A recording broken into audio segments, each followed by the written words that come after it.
Did you see Antonio Brown?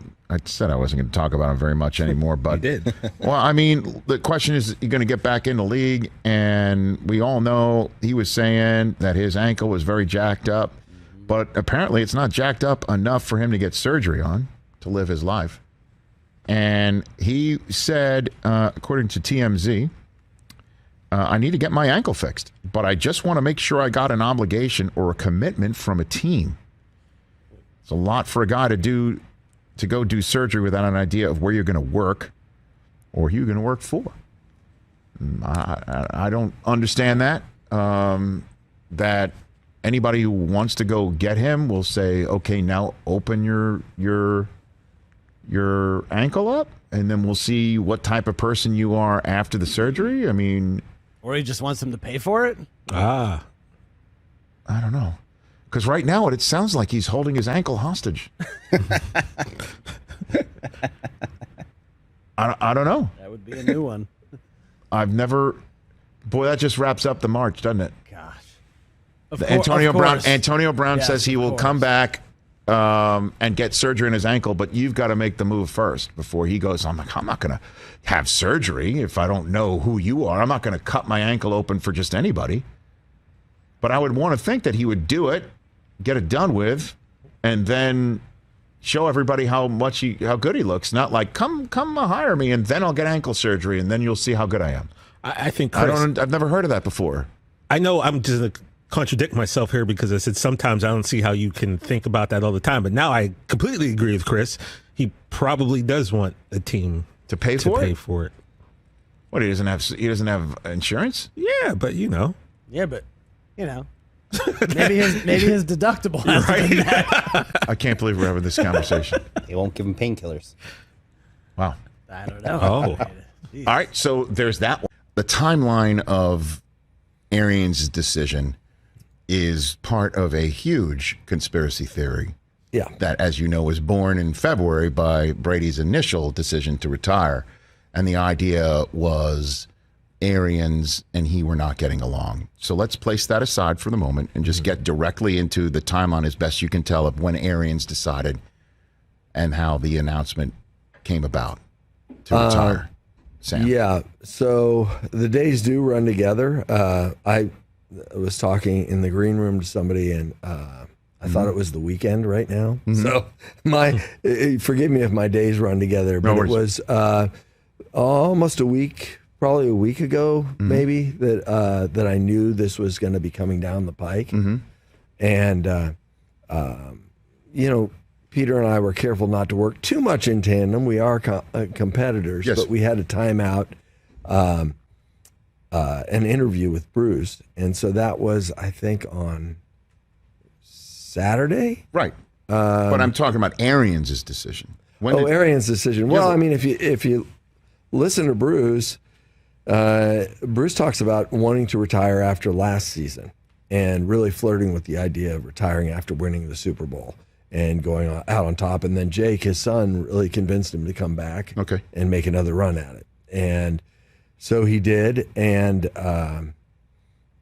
I think that Bruce was considering retiring right after the season, certainly after the Super Bowl, watching the Super Bowl.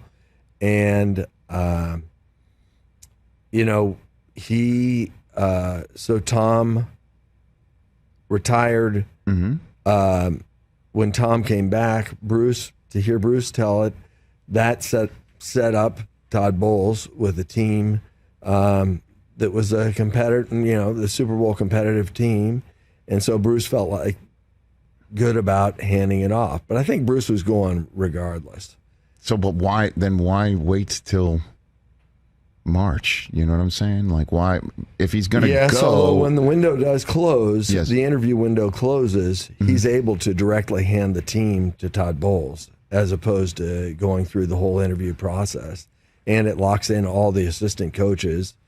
Interesting. It's he felt bad about the way he retired in Arizona because he wanted James Betcher to be the coach.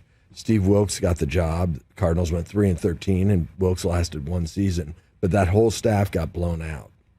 And so he said by waiting, he was able to, the window closed. I don't know if this was his plan or this was just a happy accident that Todd Bowles could get the job.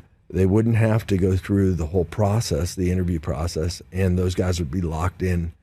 Those assistants would be locked in.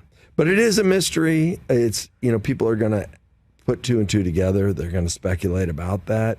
And, I don't think Tom's ever going to come out and say that this was a quid pro quo or I'll come back if Bruce isn't there. And Bruce certainly isn't saying that. So I think there's going to be that speculation. Well, it's the exact opposite. I mean, you look at his Twitter. I mean, he's tweeting out his Instagram and all of his posts. Brady sends like a big love letter to Bruce Arians, who I think even responded on Brady's Instagram account with his, famed "thanks, brother" with his emoji of his drinking glass.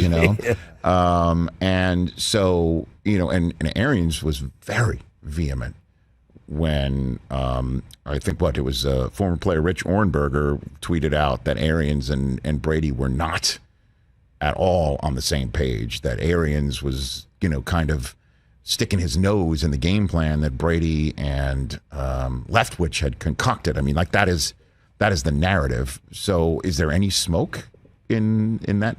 Is there any, I guess, fire behind that smoke? Not from my reporting with Bruce, but again, I wouldn't anticipate that he would. Now, I asked him about that. Are you leaving? Is this part of Tom coming back? And what was your relationship like with Tom? And he said, "Listen, I've got friction with every quarterback I've coached, whether it's Peyton, whether it's Tim Couch, whether it's Andrew Luck, Bruce or Ben Roethlisberger." Because I cuss every one of them out. And there's going to be, and you've got two guys in Brady and Bruce. You got a guy who's almost 45, a quarterback who's almost 45, a coach who's almost 70, which tells you they're both going to be set in their ways and know that they have a way that they like to do things and have things done. And they're both always going to be on the bubble of retirement.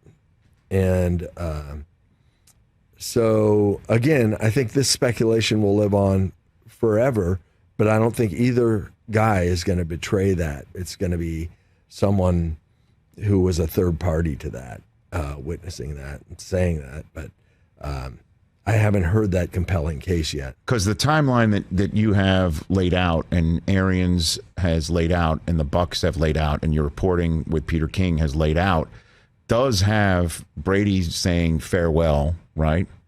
And does have Arians around the beginning of March thinking, maybe this is going to be it. Then Brady comes back, and then 2 weeks later, Arians steps aside and Bowles is gone. That does leave enough air in there for a Brady, I'm not coming back if Arians is coming back.